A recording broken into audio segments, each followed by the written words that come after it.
Ngayon, may provision si COMELEC na special polling place pa talaga. Ibig sabihin, isang lugar for the senior citizens, PWD, and all. Ano naman po yung magiging partisipasyon ng National Commission of Senior Citizens sa darating na halalan at paano nyo po pinaghahandaan ito bilang paggabay sa mga senior citizens na boboto po?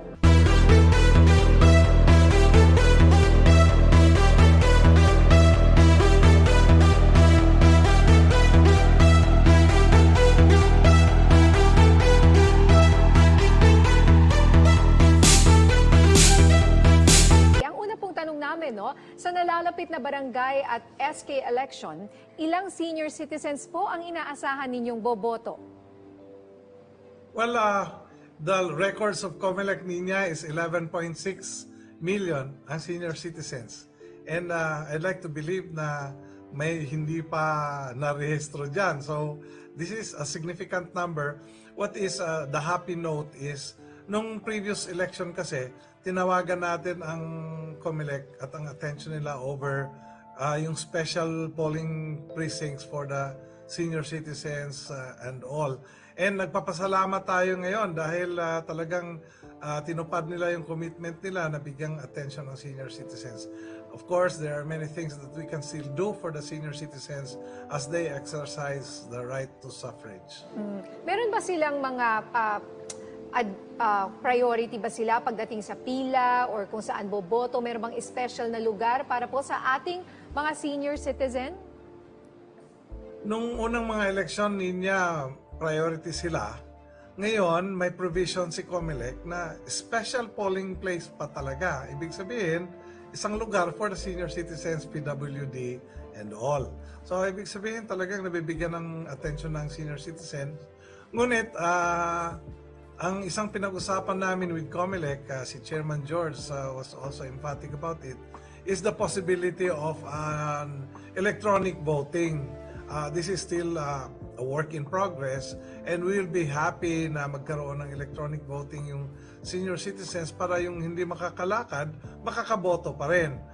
Yung mga yung nasa malayong lugar, makakaboto pa rin. So we hope that this will really come true, and I'm sure with the help of the ICT, the marching order of our President on digitalization will really be a project na mangyari within this term. Okay, sir, may update po ba tayo sa House Bill number 7576 o ang early voting bill na isinusulong para po magbigay ng prioridad sa mga senior citizens po natin at PWD especially po ngayong halalan? Yan po yung sinabi ko, last elections kasi, before the elections were held, tinanong natin ang COMELEC, may na-implement na ba ito? And of course, siyempre, time was short.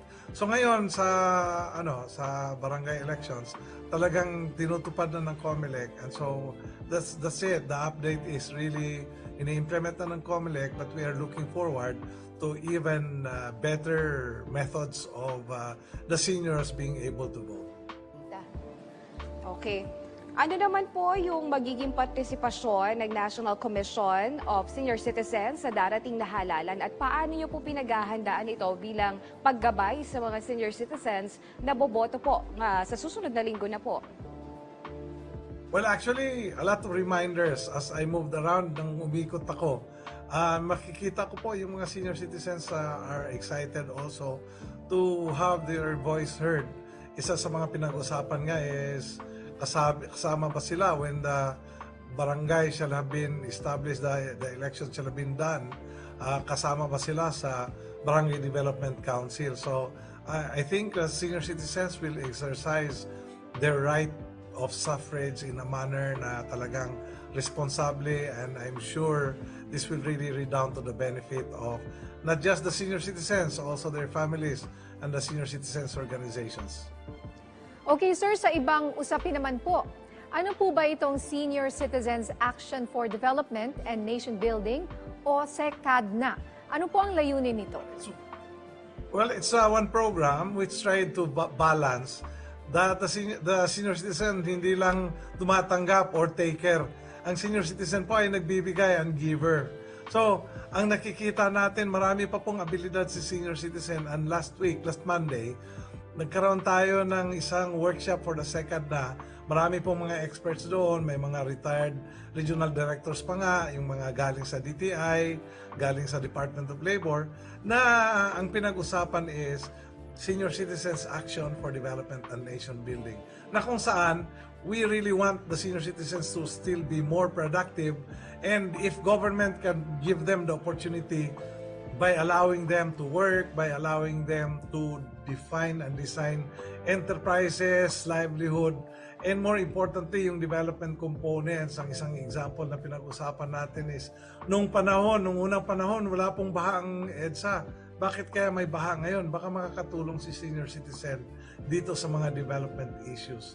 So, ang SECAD na is really senior citizens having role in development and nation building. Speaking of that workshop, sir, kamusta naman po yung katatapos lang na SECAD na workshop na ginanap kamakailan at ano po yung naging tema ng workshop for this year? Well, actually, it's really establishing and initiating a lasting legacy, not just for the seniors but also for the next generation.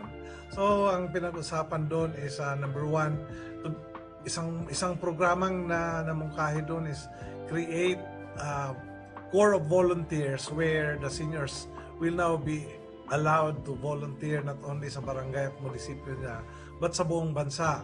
In fact, it has gone beyond, and the opportunity of seniors going to other countries to help in spreading their skills, their knowledge, their skill sets, their wisdom.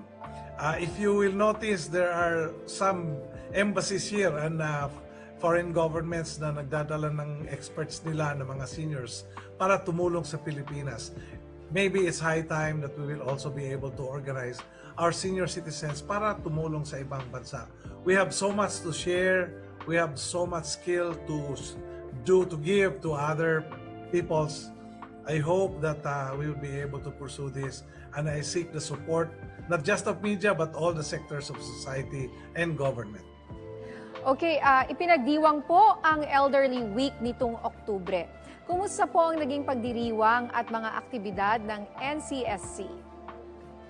Well, after the lifting of the COVID pandemic, Ninya, talagang malapad yung celebration, and I'm happy to report to you that we started our October 1, which is a Sunday, on Simba, Sumba, Sigla at Saya. We did a lot of tree planting, medical mission, coastal cleanup, and other things. And then we closed it with really a very significant celebration, giving awards, recognizing partners. And the whole country over, nagkaroon ng celebration. So, who actively participated. The Army donated their blood to the senior citizens, etc., etc. Marami pong magandang nangyari. Sana sa ulitin in the next October 1 to 7, we will have more significant activities for the senior citizens. At bilang panghuli po, isang mabilis na mensahe nyo na lang po at paalala sa lahat ng mga senior citizens na nakatutok sa ating programa ngayon. Well, Ninya, palapit na, hindi lang ang barangay election at ang UNDAS. This should be a reminder to strengthen the families. So, hinihikayat natin ang lahat ng senior citizens, embrace the members of the families, build strong families, ask the families to rethink and re-examine. Malapit hindi lang ang UNDAS, ang Pasko malapit na rin, ang Valentine's malapit na rin. Let's celebrate with the family, and building strong families will also bring about stronger support for the senior citizens.